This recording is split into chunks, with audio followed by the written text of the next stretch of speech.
পৃথিবীর সকল বাবাদের জন্য অনেক দোয়া রইল। আসলে বাবা মেয়েদের ভালোবাসাটা যেন অনেক গভীর, এই মূর্তিটাই কিন্তু সেটার প্রতীক। দেখুন, বাবা মেয়েকে কাঁধে নিয়ে সাগর পাড়ে দাঁড়িয়ে আছে। আসলে পৃথিবীর সব জায়গায় মনে হয় বাবা মেয়েদের ভালোবাসাটা একটু বেশি হয়ে থাকে। আসসালামু আলাইকুম, কেমন আছেন সবাই? আশা করছি সবাই অনেক ভালো আছেন। আমিও আলহামদুলিল্লাহ বেশ ভালো আছি। তো প্রতিদিনের মতো আজকেও চলে আসলাম আপনাদের মাঝে। তবে আজকে আমি ছোটোখাটো একটা ব্লগ ভিডিও শেয়ার করব। আর এই ভিডিওটি করা হয়েছিল ডিসেম্বর মাসে 2024-এ। দেখুন কি পরিমাণ কুয়াশা ছিল, ঠান্ডা ছিল, বৃষ্টি ছিল। তো সবাই কিন্তু আমরা অনেক রোদ উঠলে কিংবা সামার টাইমে সাগর পাড়ে যাই। তবে আজকে কিন্তু একটু ভিন্ন ব্যতিক্রম হয়েছে। আমরা সাগর পাড়ে গিয়েছিলাম সন্ধ্যার টাইমে। অনেক বেশি ঠান্ডা ছিল, কুয়াশা ছিল।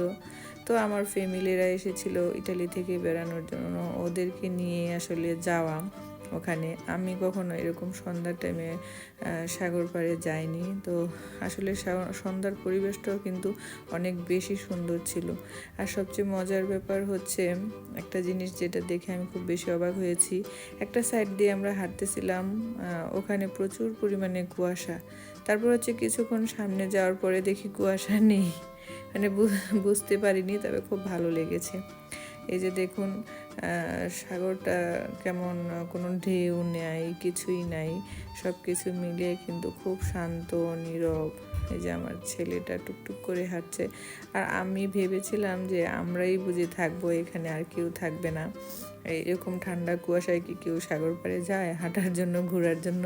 তবে না, একদমই ভুল। যাওয়ার পরে দেখি যে ওখানে অনেক মানুষই আসছে ঘোরার জন্য।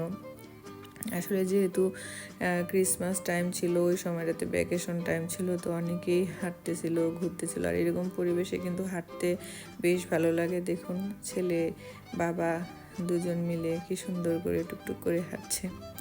তো দেখতে থাকুন। দেখতে দেখতে যদি ভালো লেগে যায় তাহলে অবশ্যই একটি লাইক দিয়ে যাবেন, কমেন্ট করে যাবেন।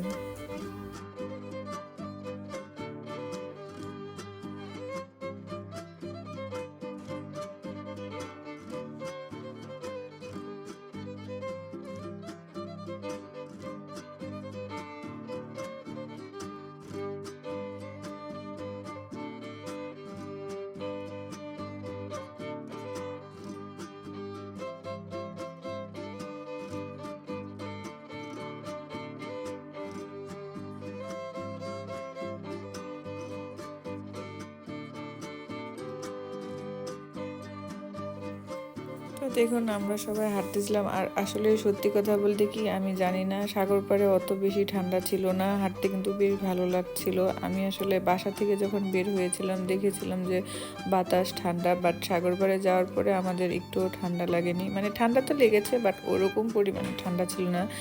সাগর পাড়ে আমার কাছে ঠান্ডা তুলনামূলকভাবে কম লেগেছিল। তো এই যে দেখুন, আমার বাবাটা হচ্ছে খুব এনজয় করছে। সে, তার হাতে কেউ ধরতে পারবে না, তার বাবাও না, আমিও না, কেউই না। মানে সে একা হাঁটবে, সে দৌড়াচ্ছে, তার খুব মজা লাগছে, সে খুব বেশি এনজয় করতেছিল।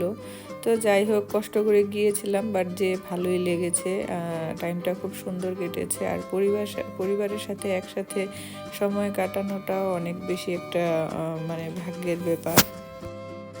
তো এই যে দেখুন, এই পাশটাতে যখন এসেছি, এখানে কুয়াশা, একদমই কুয়াশা নেই, একটু রোদ রোদ মানে সূর্য যে অস্ত যাচ্ছে সেটা বোঝা যাচ্ছে। আর এই যে দেখুন, এই জায়গাটাও কিন্তু বেশ ভালো লাগছে। কিন্তু প্রথম দিক দিয়ে, মানে আমরা ওই দিকটাতে যখন ছিলাম, ওই দিকটাতে কিন্তু প্রচুর পরিমাণ কুয়াশা ছিল। হাঁটতে হাঁটতে যখন এদিকে চলে এসেছি, এখানে এসে দেখি কোনো কুয়াশা নেই এবং আকাশটাও বেশ পরিষ্কার ছিল। ওই যে দেখুন, দেখাই যাচ্ছে। আর এই যে মূর্তিটার কথাই বলতেছিলাম প্রথমে। আসলে কি আছে মূর্তিটাতে, কি বুঝাচ্ছে, আপনারা কি বুঝতে পেরেছেন? এখানে কিন্তু বুঝিয়েছে যে মেয়েকে কাঁধে নিয়ে দাঁড়িয়ে বাবা মেয়েকে সাগর দেখাচ্ছে। আসলে দেখুন, বাবা মেয়ের ভালোবাসাটা কিন্তু এরকম সাগরের মতোই বিশাল।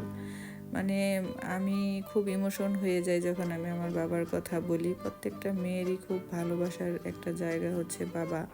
বাবাও মেয়েদেরকে অনেক বেশি ভালোবাসে। আমার বাবার জন্য সবাই অনেক দোয়া করবেন। আমার বাবা পৃথিবীতে নেই, তবে এই যে কথাগুলো বলতে বলতে আমার চোখ দিয়ে পানি চলে এসেছে। আমি আসলে আমার বাবার কথা মনে করলে আমার অনেক বেশি কষ্ট হয়। তো সবাই অনেক দোয়া করবেন আমার বাবার জন্য, আর পৃথিবীর সকল বাবাদের জন্য অনেক দোয়া রইল। আর পৃথিবীতে যেন বাবা মেয়ের ভালোবাসাটা এরকমই অটুট থাকে, সকল বাবা মেয়ের ভালোবাসা সেই দোয়া ও শুভকামনা রেখে আজকের জন্য আমি বিদায় নিচ্ছি। সবাই ভালো থাকবেন, সুস্থ থাকবেন। আল্লাহ হাফেজ।